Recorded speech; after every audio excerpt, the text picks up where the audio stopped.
Take our lead. Let's help you make your mark. Our goal is your satisfaction. Let us show you the way. You don't need to activate your new debit card when you receive it. It'll be ready to use straight away.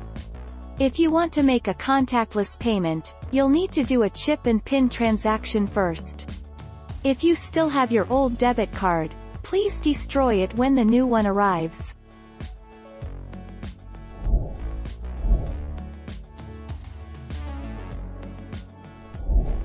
Take our lead. Let's help you make your mark. If you've got the Barclays card app or you're a Barclays customer and have the Barclays app, you can use either to activate your card and manage your account.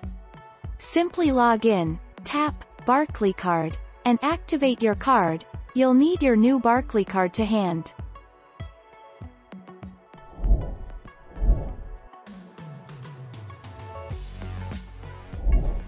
Take our lead.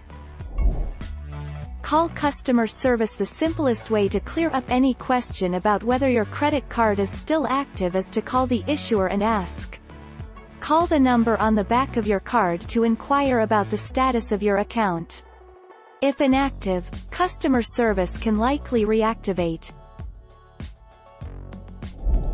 Thank you for watching. Please subscribe and hit the bell notification.